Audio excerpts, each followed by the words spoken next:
the historical research that we were doing. So we were left in the basement, sort of minding our own business for a little while. Then after about 3 or 4 months, one Wednesday morning, we, the Fab Four at that time of the research group, Paul Kramer, Cheryl Palmer, Kate, and myself, were sitting in the research library, wondering, why doesn't he give us something to do? And he came downstairs and asked what we were doing. So we told him, we're waiting for you to give us a project to do. And he said, whoa, wait a minute. I thought you were all working on things that you wanted to work on. We said, no, we're the Stanley-Whitman researchers. We work on whatever the director tells us to do. And so we all batted around ideas for a couple of weeks, and all 5 of us brought in lists of ideas, and we all liked the idea of doing vignettes of the people in the Memento Mori cemetery, because the Stanley-Whitman House had just been given the responsibility for managing the cemetery. There was a lot of this kind of information, that kind of information out there, but not a lot of solid stuff. I say this is my recollection, and I may be wrong about this, but when we started this project, we did not have the idea of a book. We thought it was going to be maybe some articles in a newsletter like the Historical Society does in their newsletter, or that they were going to use it for the vignettes that they do, the little, we call them the playlets that they do up in the cemetery, where if you go on a tour of the cemetery, they talk about the particular people who are buried there. And we thought that's what it was going to be used for. We didn't think it was going to be a book. And yet, here we are, you know, with a book. So when we started the idea of doing the vignettes, we started out with a list of about 50 people. And we very quickly realized that it was going to be way too many people. We didn't have time to do that many research on that many people. So we pared the list down very quickly to 30 names. And I still have a list of 8 people that we didn't do. So there's the start of a second book or articles, more articles. But we started out with a list of 30 names. And each one of us picked out people we thought should be done. Our priorities were anyone closely connected with the Stanley-Whitman House, anyone who was really prominent in town, or anyone with an unusual story that needed fleshing out with more hard information. We wanted to learn more about certain people, but we very quickly realized that some of our potential subjects had almost no source material. And some of them had just a little bit of source material that already had been discovered by other people. And so for a few of the people who ended up in this book, what we've done is taking all the source material we could find and just putting it together in a coherent story. It's not necessarily all new, but in the process of doing the research, we came up with some really great new stuff. I'd like to just say one note about each person. When we started out with this list, Cheryl wanted to tell publicly the story of Mary Root, a successful unmarried woman of the 1700s. Deliberately unmarried, we think. Paul Kramer touted the significance of William Judd, who he thought was significant in town, but very unappreciated by all the rest of us. And so we made him tell us, why do you think William Judd is so important? And he did. And so William Judd is in the book. Kate wanted to tell more about Peter Curtis than just him being superintendent of Newgate Prison. He lived here in town before he did that. And he had a family, he did other things. She wanted to tell the whole story of Peter. And I wanted to make sure that we included enough of the prominent citizens of town buried in the cemetery. So we didn't end up with a bunch of you coming in and saying to us, why didn't you include so-and-so in this book? Why didn't you include so-and-so? For one reason or another. So we started, and we did the research mostly one by one. We'd meet once a week, which we do all the time anyway, to share information and whatever discoveries we made. We would divvy up the chores. Each of us would do the work at home on the next few days, and then we'd get together again and we'd say, oh, I found this, oh, I found that, and so forth and so on. Somebody would do an internet search. Somebody would verify some piece of information. I'd be running out to town hall to verify things all the time. We wanted to collect every little factoid we could about that person and then make a good story out of it. Kate quickly became the designated author. She's the best writer amongst the four of us, and we knew it, so we talked her into it, but it didn't take much talking into it. She was really quite nice about it. We all did various research jobs. Paul was a very good internet searcher. He knew how to separate the accurate stuff from the junk that's out there. And he could make very logical inferences, and he did it until the day he died. Shara has been reading diaries and account books for 40 years. She's an expert in old handwriting. If you ever run across 16 or 1700s handwriting, she's the person to take it to if you can't read it. She has a memory like a steel trap. And she has a reference card file at home that's a treasure trove of information about where to find data about people. Her memory gave us the little crumbs of information to check out, and her card files told us where to go to find it. I want to show you a typical example of Shara's style. She has books at home, and most of them look like this. Every one of those pink slips is a reference for a person or an event. And every one of them has a corresponding card file. And she's got a card file like this in her house. And I told her, if anything ever happens to you, I will be at your house the next day because I want that card file for either the library, the Historical Society, or here. Okay. Kate has a special membership with Ancestry.com that furnished us with the best available genealogical information, and she was very, very good at finding any information on the internet that was outside the Connecticut geographical area, and that became important in a couple of instances. My job was to dig into the records at Town Hall or the Farmington room of the library, and especially land and vital records, to make sure that our dates were correct and that things we said made sense. It's very embarrassing to report that a certain person did something and later find out that the person was already dead when it happened. It's also very embarrassing when you find out that you say somebody was married and they were 6 years old. And that was the kind of thing we tried to avoid, was to mess up any of the dates and be as accurate as possible with all of our dates. And chronology became very important in a couple of these instances too. So that's how the project got started, that's how we operated, and I'm going to turn you over to Kate, our author, who's going to detail a few of the things we found for you, where we found them, what some of our interpretations were, in essence, how these stories came to be. And what's remarkable to me is that she doesn't live here in Farmington.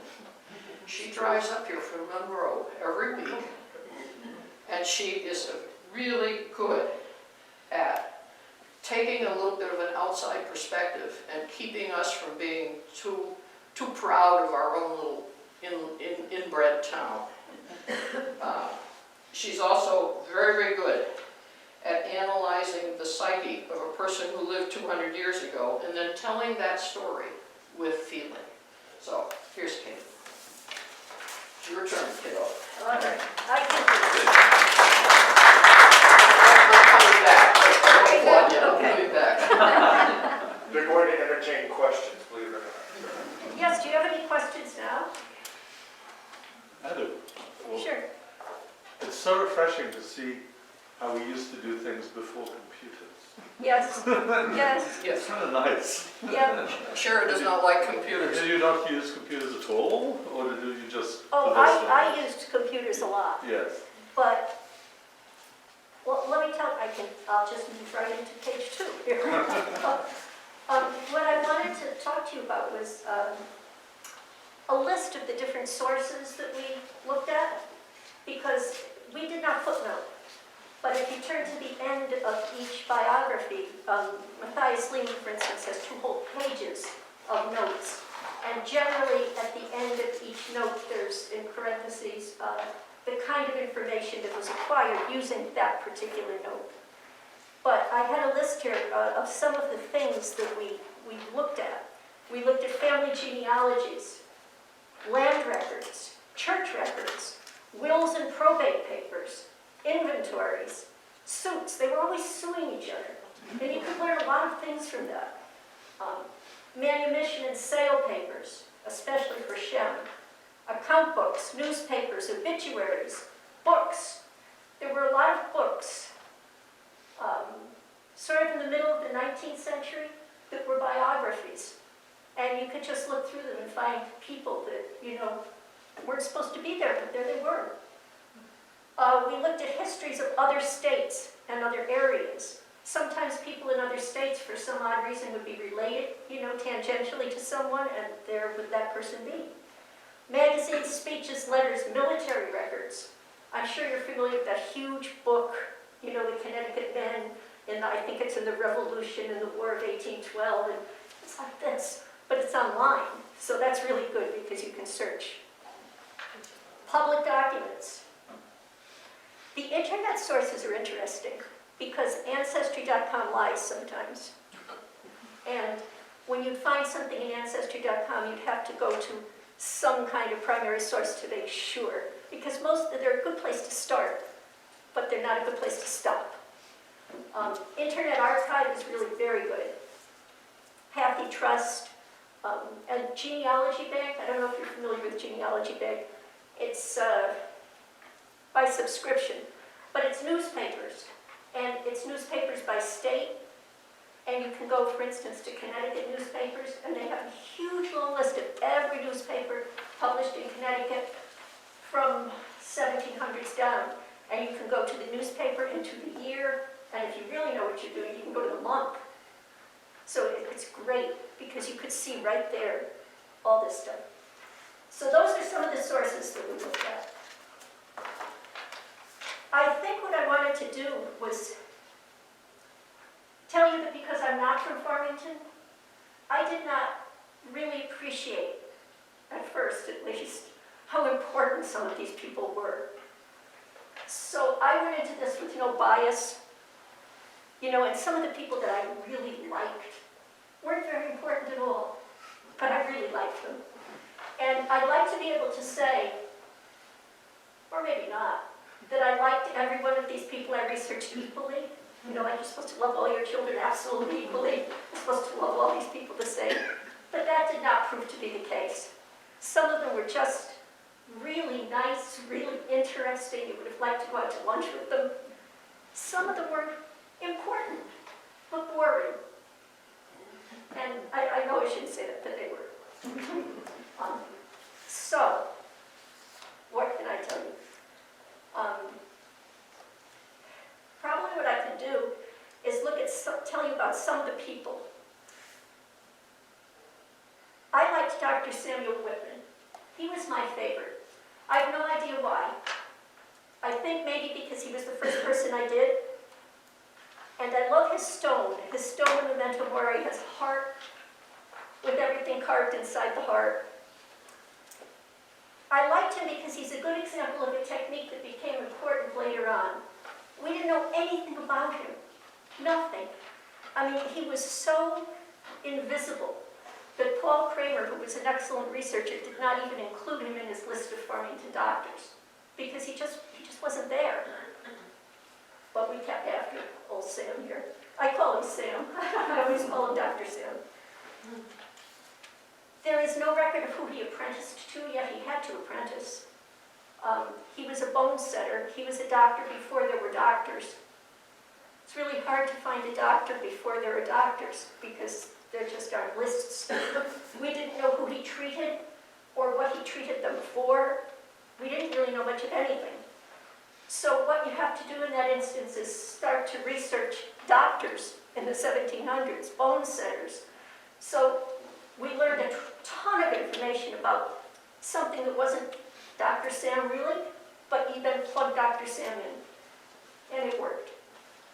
The other way that we learned about Dr. Sam, and it turned out to be a good example, was through wills and probate papers, especially inventories. And I just love Dr. Sam because Dr. Sam, I have to read to you about Dr. Sam's inventory because I can't say it any better than, I know he's here. My glasses might work. His inventory provided clues to his economic and social position. His apparent wealth is suggested not only by lists of lots and acreage that he left, but also by the items inventory. A silver watch, a Japan box, a silver tankard, and a black flowered teacup he left his little niece. When he dressed, he chose from several pairs of trousers and leather breeches, multiple shirts, silk handkerchiefs, silk stockings, and at least 10 coats. Samuel wore spectacles, a wig, under which he wore 13 linen caps, and on occasion he donned his sword belt and cutlass, or carried one of his guns or pistols. He rode a black horse. That gives me a picture of Dr. Sam that it's hard to get any other way. And the most intriguing thing in his study, remember, was a poolican. Now, we spent forever trying to figure out what could a poolican possibly be.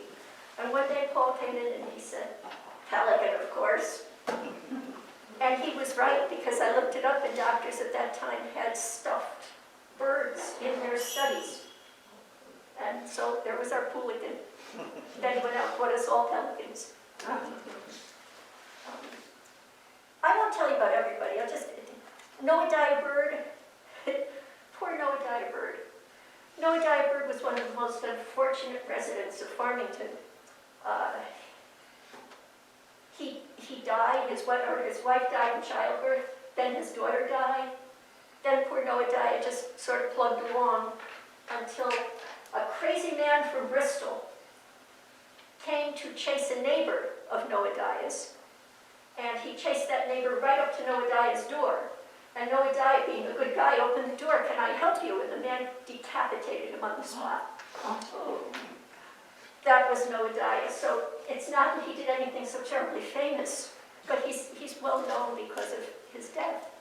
And there is a Farmington Room blog, murder map, which contains grisly details.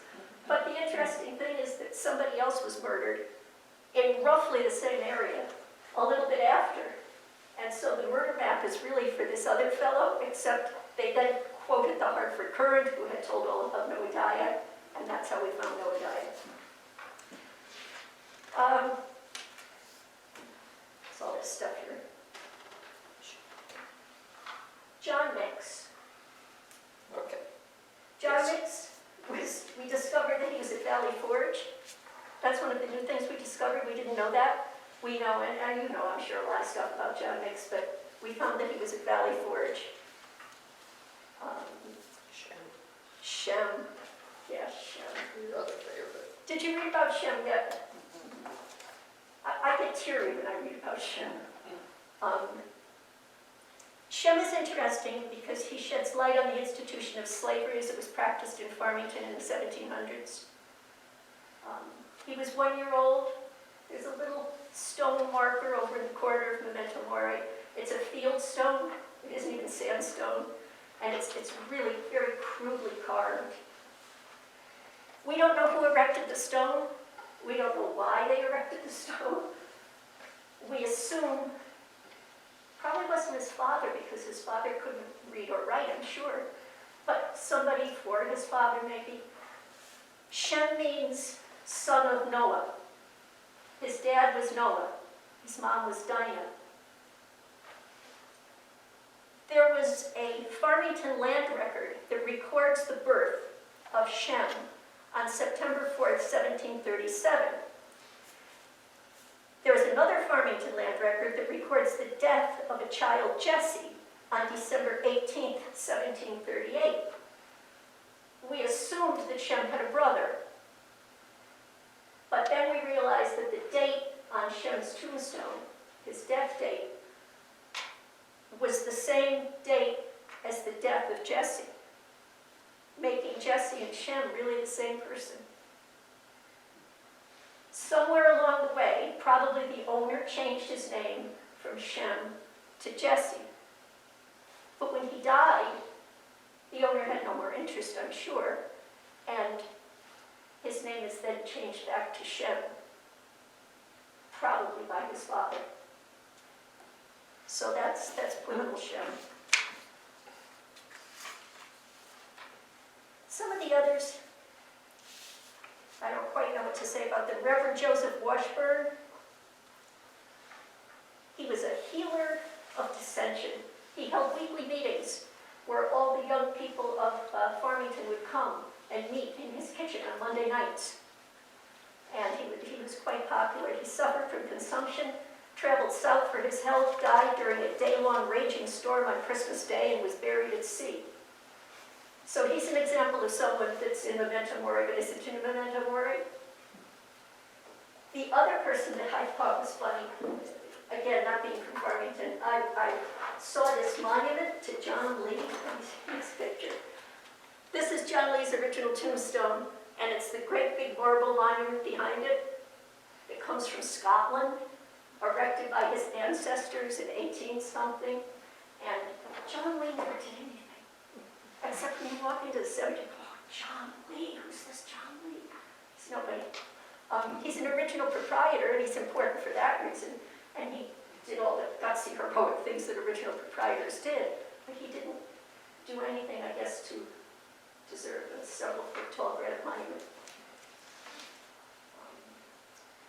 The only other one I'll just briefly mention is Reverend Pitkin. Reverend Pitkin, of course, was important for so many reasons. He was 33 years the pastor of Farmington's church. But the thing that I always remember when I think of Pitkin is he brought sophistication to what the historians describe as a rural, simple village. Reverend Pitkin was the son of a governor. He studied Latin and Greek at Yale. He married the daughter of Yale's president, and he came to town to be the minister, and he showed up in a carriage.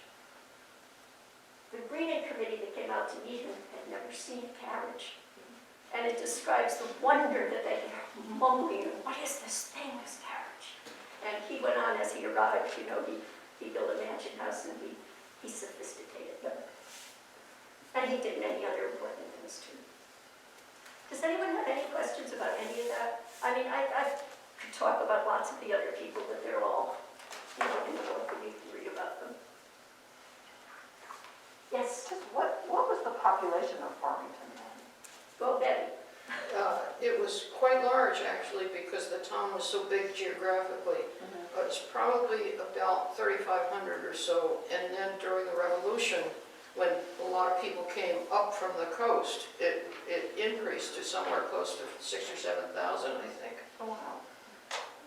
And then at the end of the Revolution, towns started breaking off, and it got back down around to 2,500, 3,000 or so, and stayed that way for a long time. But it's a smaller geographical. But it was much smaller geographically, yeah. But this was a huge town geographically. Right. It went all the way from the north end, what's now the north end of Avon, all the way down to the south end of Southington, and east and west from West Hartford to Waterbury.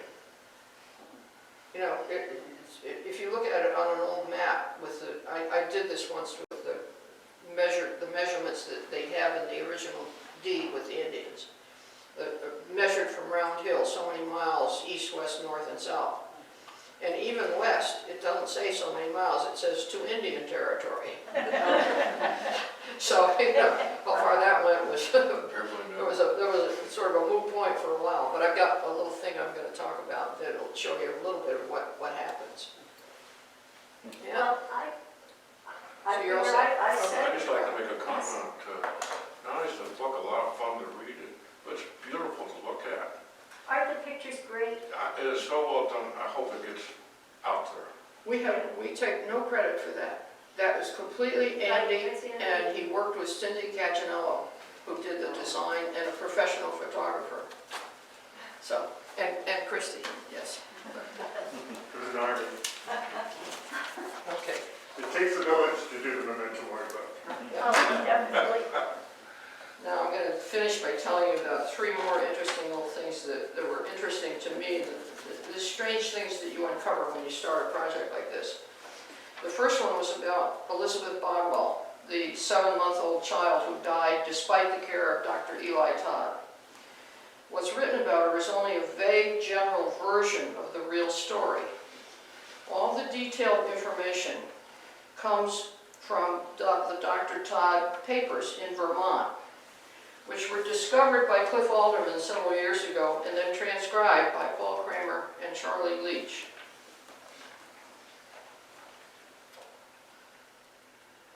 I found this picture the other day. It's poignant, for me anyway. All 3 of these men are now gone, and it's a loss to this town that all these inquisitive and industrious men are no longer here to help us do research. Everything they did for local history is really quite amazing. Elizabeth Bodwell's is an untold story due to the restrictions of Connecticut law, which do not allow us to publish specific medical information no matter when it happened.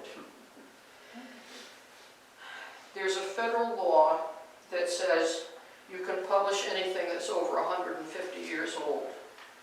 Connecticut does not recognize that, and we ran into this with the Bodwell stuff. The Todd papers in Vermont all look like this, written by Eli Todd in the early 1800s, and they are case descriptions of people he treated. If you go to Vermont, you can publish it. It's legal up there. You can't do it in this state. And so when you read the Bodwell, realize that there was a lot of detail that we couldn't put in there. It's only general stuff. If you want to know the details, you can read the transcriptions of these things because I gave a copy of them to the Historical Society. We have them here also, yeah. And if you go to Vermont, you can read them all too. They're in the University of Vermont up there. The second story is the story of Matthias Leeming, who, like Kate, was entranced by Dr. Samuel. I was entranced by Matthias Leeming. He ended up being my favorite subject because we learned so much from it. He's always been considered the most prominent Tory in Farmington, and he's buried backwards with a very defiant inscription on his gravestone, which is on page 56 of the book. We had no idea what we were going to find out when we started working on it, and we spent more time on him than anybody else. We spent about 4 months researching Matthias. I'm rather proud of what we put in because of all the new information published in this book. And yet, we aren't finished. There's still certain information about him that we don't know, and we figure it's out there somewhere. We now know, and I'll show you this because I made this thing. I ended up making this thing. I photographed it yesterday on my kitchen floor. But I got to show you this. I ended up making this because it was driving me nuts to try to figure out where he lived. Matthias Leeming didn't live in Farmington Village. He lived in what is now Burlington. Have you all ever heard of Chippens Hill and the Tories of Chippens Hill? All right, here's Chippens Hill, right here, in what is now Bristol. Here's where Matthias lived, roughly. I haven't got the scale quite right here because it's 11 miles from here to here. And my scale only came out this long. I've got to fix the scale one of these days. But there was a land division made in Farmington in the early 1700s. And it was the land west of all the reserved land here in the middle of the village. And it started, there were 6 strips of land 11 miles long. And they started from the east and went to the west. And I had a revolution. I've been driving around, I live in the west end of town, so I've been driving around Bristol for years. And there's all these really long north-south streets. You know what they are? They're the streets that make the edge of each land division. If you go down Stafford Avenue, if you go down Camp Street is the first of these north-south streets. It used to go north of Route 6 as well. It doesn't anymore, but it did once. Stafford Avenue is another one. Jerome Avenue is another one. And there are all these, and if you look at this, you'll see that there's a whole lot of east and west, north and south streets. In Bristol, Burlington's a little bit different, but it still was part of it. When they made the land division, it was both towns, it was the whole area. And Leamy's lot was in what is now the Burlington section of that. He only bought it in 1772. He didn't come to town until about 4 years before the Revolution. And then, yet, his fame in this town is due to the Revolution. Now, yeah, I don't think you can see it on there. Maybe I can show it to you here. Leamy lived here. He went to church here. The church is in the Federal Hill area. There's the Anglican church in the Federal Hill area of Bristol. This is where his wife's buried, in the cemetery. It's the Old North Burying Grounds of Bristol.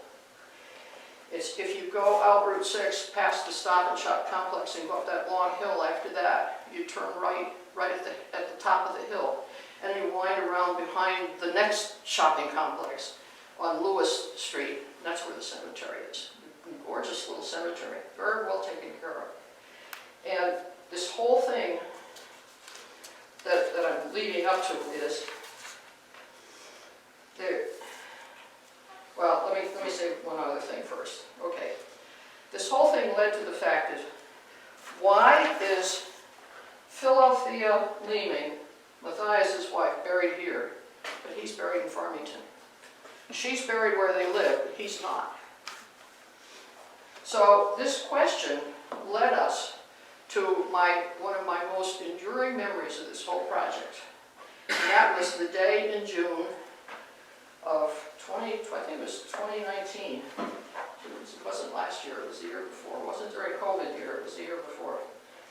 When we went to the cemetery in Bristol, and there's Kate and Shara down on their hands and knees. You think that people like us work with dusty old archives and papers all the time. Not so, not so.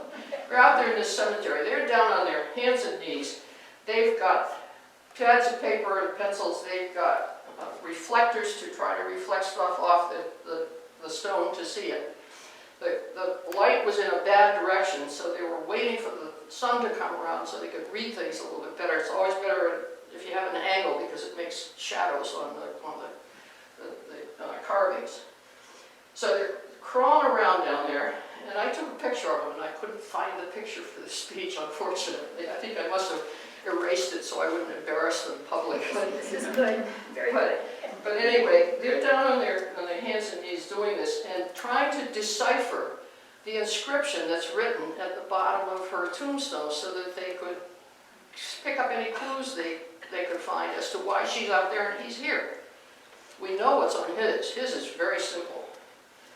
But we also found out during the course of this that both gravestones were not carved until after she died. She died about 9 years after he died.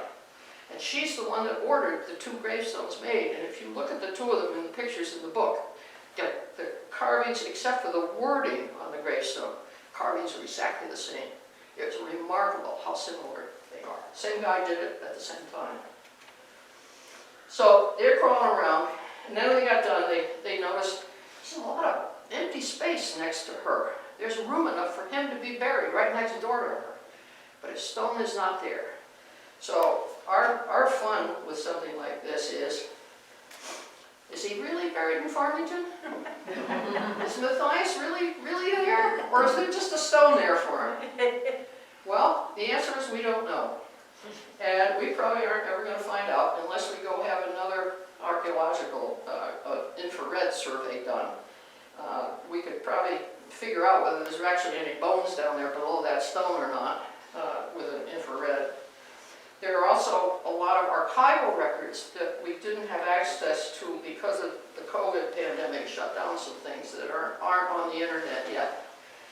And we had some avenues. There have been assertions made about him going to Nova Scotia during the Revolution and being estranged from his family. Well, we're pretty sure he was not estranged from his family. If you read the article, you find out why.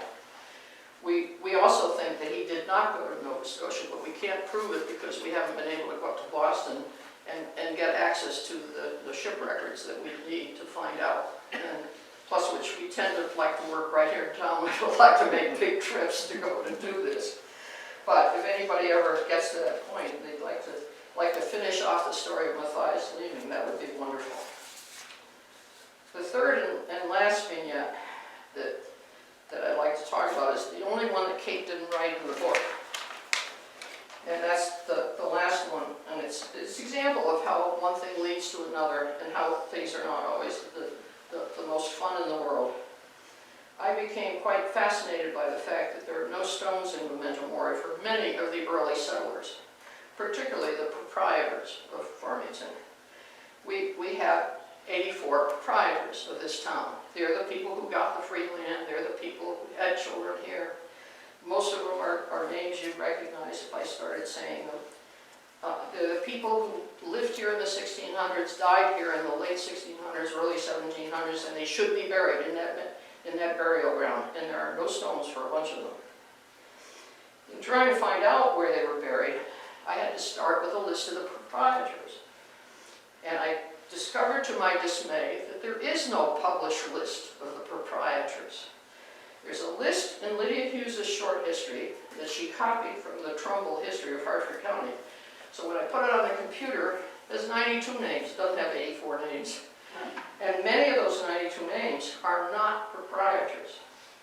So I started looking around, and I ended up in Town Hall looking through the fact that the reference for where things are is the wrong kind of record book. And I finally found the right record book, which is not indexed, and sat there and turned page after page after page of the early 1700s when they made the list of the 84 proprietors based on 1672. But they didn't make the list until about 50 years later. And by gum, you finally get to a page and there's the list.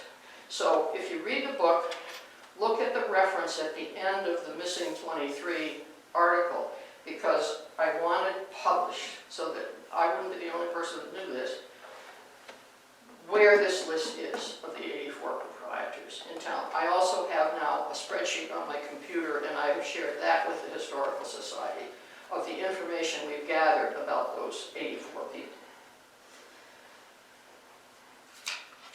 Okay, we used that list to find out where the proprietors were buried. There were a lot of them that went out of town to other places, ended up moving to other places, because many of the proprietors were the children of the original guys that came here. In the end, we could not account for 23 of the 84 men, nor their wives, in our cemetery. There's no record of them being buried anywhere at all. There's no stone for them anywhere. And the group of 23 includes Thomas Barnes, who lived next door to the burial ground, originally owned the land, gave it for the burial ground, but inexplicably does not have a gravestone there that has survived. Huh? So the last vignette that I wrote is about the Missing 23, and it illustrates how frustrated somebody like Kate or I or Shara can be when there are just no records at all to prove something that you know in your heart has to be true. That guy has to be buried next door to where he lived. But we have no proof of it at all. And that's one of the frustrating stories of the book. So, questions? Let's converse. This is a conversation club. Let's talk about it. Anybody want? I say it would be good to have a nice conversation club someday about, is Matthias leaving really buried in the cemetery or not? We could have a nice debate about that, I think. I'd love to hear people's opinions. May I ask that you sit in front with Betty, and then you can field questions and Okay. see people's hands up. Thank you.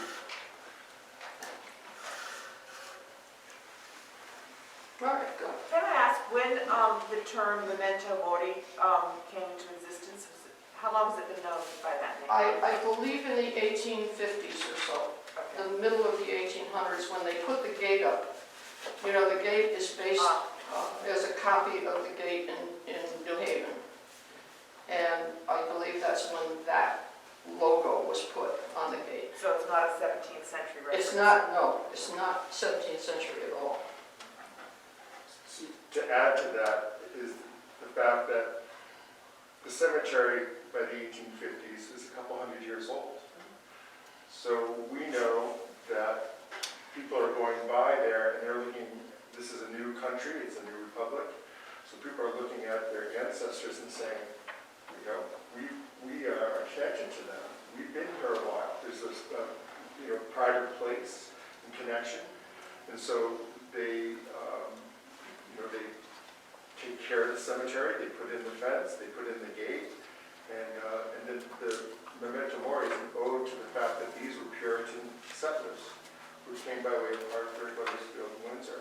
So that was, and since that time, with Memento Mori over the lintel, they would call the cemetery, because it was always called the Old Farmington Cemetery. They started to call it Memento Mori. If you see something over a prominent place, you would start calling it by that name. So that's an answer to that.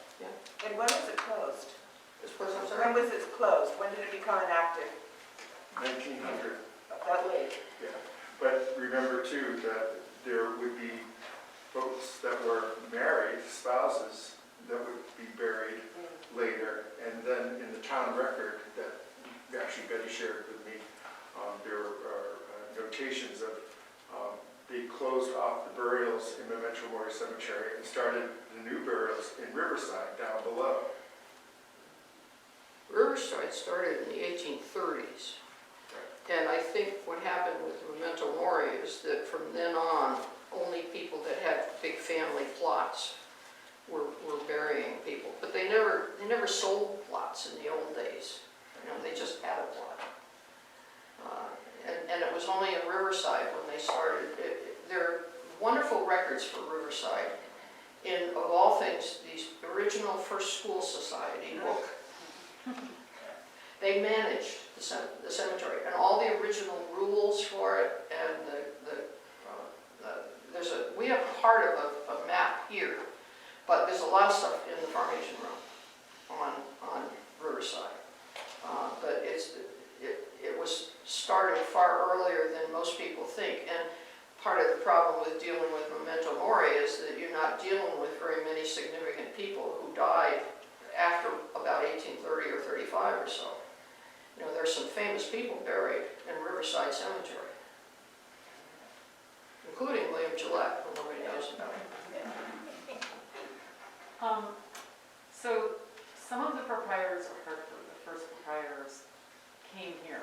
So Thomas Farmer was one of them, Yes, right? yes. And they weren't, from what I've read, necessarily living here at that time when they There were only three non-resident proprietors by the time they named them in 1670, using the 1672 grand list or property owners list or whatever they had. Okay.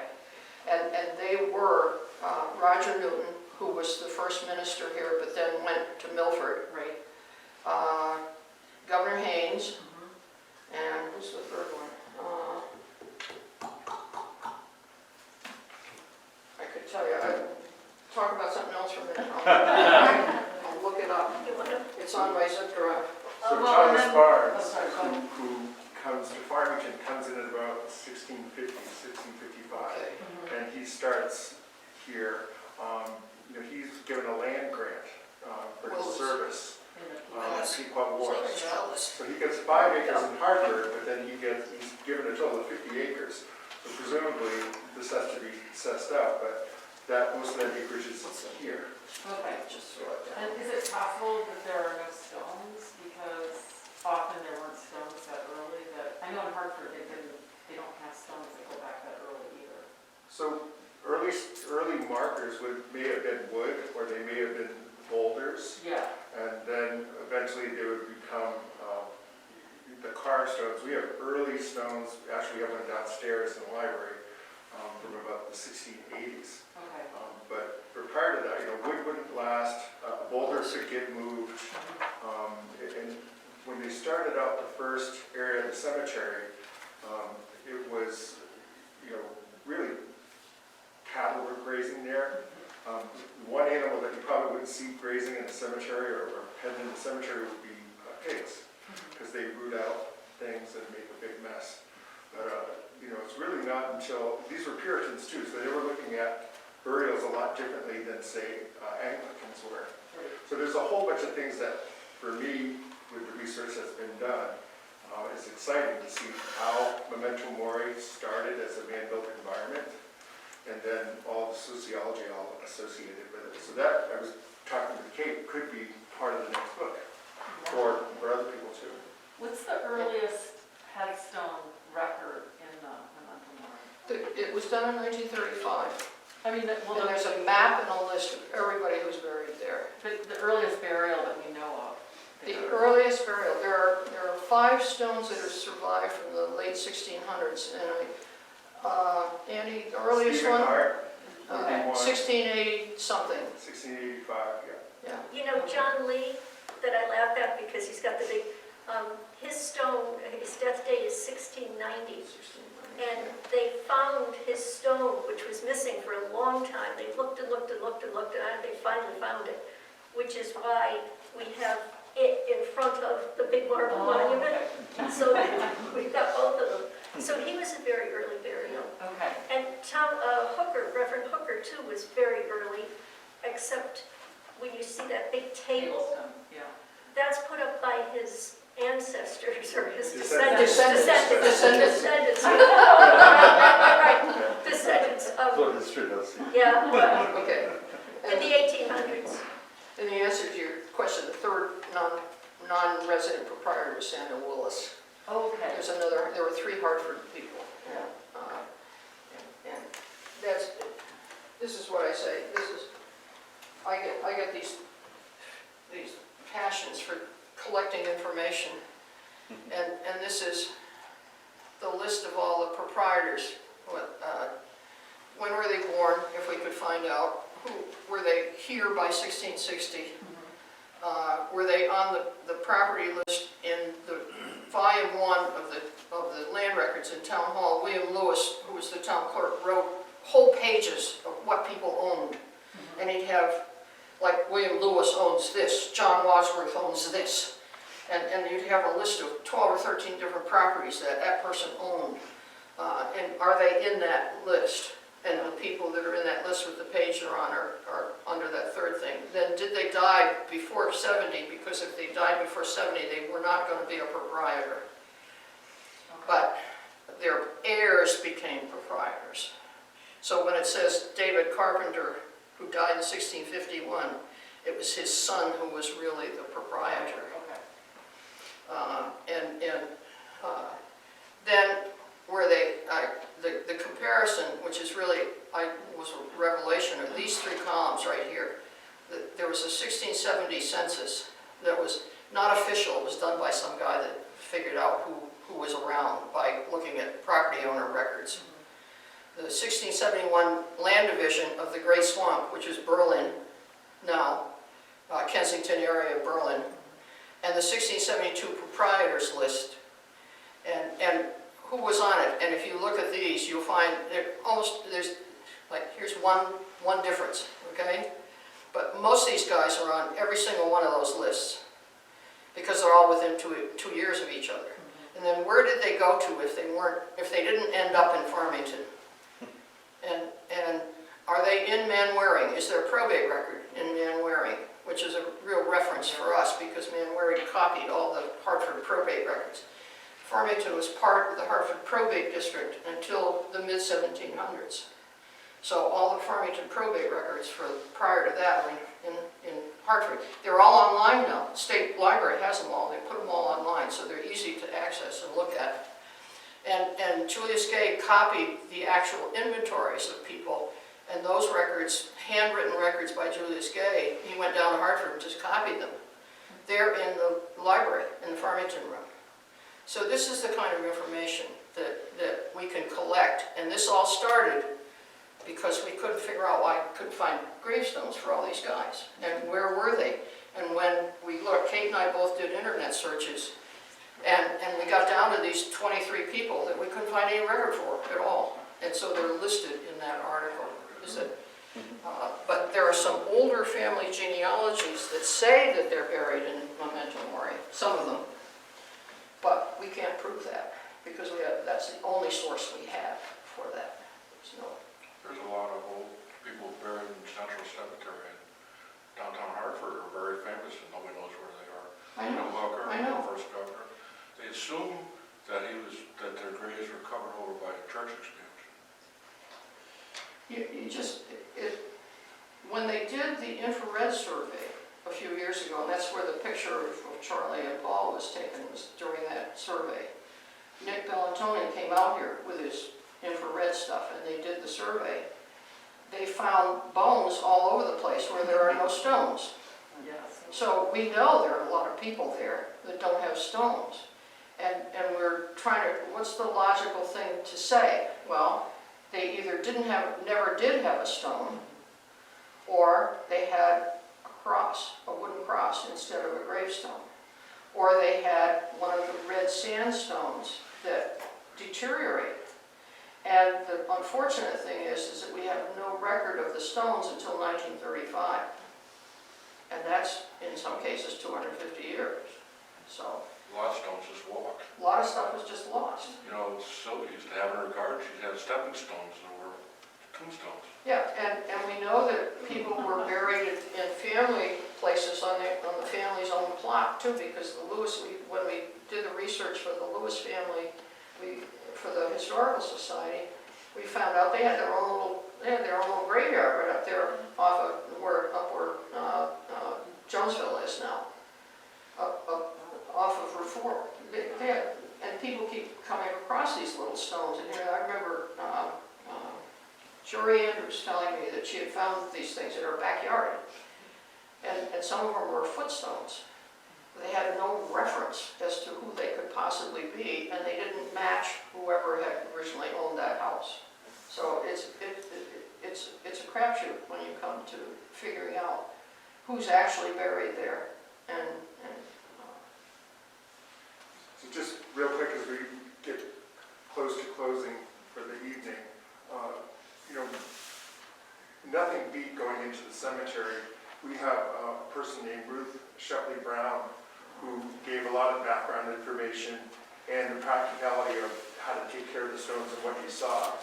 And then she would use a rod to find stones that we excavated while there. And she also explained why the footstones weren't mostly with the headstones, real practical things. Things like when you saw a big stone, it was big in life, big in death. And oftentimes, the other side of it was people who were poor or women, possibly enslaved peoples, didn't have any markers. So there was just some things that Ruth Shepley Brown shared that gave me a little bit more perspective. But the beauty about the book that Kate and Betty and Shara and Paul is that it's a great primer for Farmington, just to know what was going on and who was here. And there's a lot of room to continue to do more writing and explore more themes. And I would encourage folks to continue to do that research and work. And I want to thank Kate and Betty. Just finish with this. When you look at the book, this is page, I can't see anything without my glasses right now. I think it's 48. My wife not being able to see over there, now I can't see right in front of my nose. Cataract surgery is wonderful. This is before and after with Samuel Hooker's grave. My husband and I cleaned that. Yeah.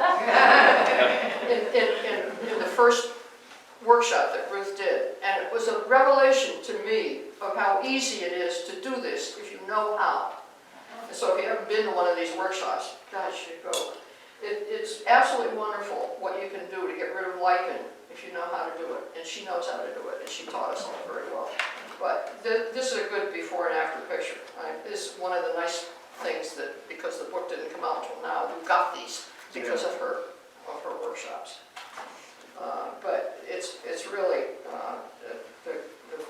graphics in the book have come out beautifully, and that's Andy's, and then I'm finished. This is my favorite picture of all in the whole book. Oh, yeah. Can you tell them about that day? Elijah Porter was the first librarian in town, the first official librarian in town, and this is an old bookcase that supposedly was the bookcase of one of the early libraries from the late 1700s, early 1800s. It came from Mrs. Skinner at One Waterville Road, who I think she was a friend of Katie Barney's, and gave it to the Farmington, what was then the Farmington, this place that was then the Farmington Museum in the 1930s. And we just took some of the oldest books that we have in the collection and put it in here for the picture. And I'm a bookie person anyways. You know, one of the things I love about Deacon Porter and his library there is he was very strict. I mean, he had lots of rules, and books were bound in leather, protected by sheepskin covers. Rules were strict, they applied to everyone equally, regardless of social standing. So if somebody turned a leaf down to keep a page, he was fined a penny. And a strict record was kept of every grease spot or other blemish. Julius Gay recalls Solomon Whitman Esquire, reading about the Persian Wars, probably had a tallow dip in one hand, mistakenly set fire to the book, and had to pay $1. And even Dr. Eli Todd and Governor Treadwell had to pay substantial fines for forgetting to return their books on time. So he was no nonsense. So just wanted to say that the Farmington Village Green and Library Association is our parent organization that oversees the Stanley-Whitman House, the town libraries, our Village Green, Memento Mori Cemetery, or the old Farmington Cemetery, and Scott Swampton Cemetery. So Stanley-Whitman House stewards it. The book is just, again, a great primer and a great way to get into the history of Farmington. We hope to do more. The books are not inexpensive to do. We tried to do a pre-order that didn't do well, so we're going to try to solicit funds in advance for the next books. But the most important ingredient of the book, if you think of the book as a cake, making a cake, and all the ingredients, is the writing and the research. So, and they're the Wednesday Research Group. We couldn't have the book without you guys, so thank you so much. And I just want to thank you. I want to invite people to stay to have your books signed if you'd like. We also have refreshments in the Whitman Tavern if you'd like to. And if you'd like more information about membership or supporting the museum, you can see Christy or I here. And we would love to have you volunteer and help us with future projects. So think about that. Thank you. And can we purchase a book tonight? Yes, we have the books, and Christy and I can help you with that. Okay, great.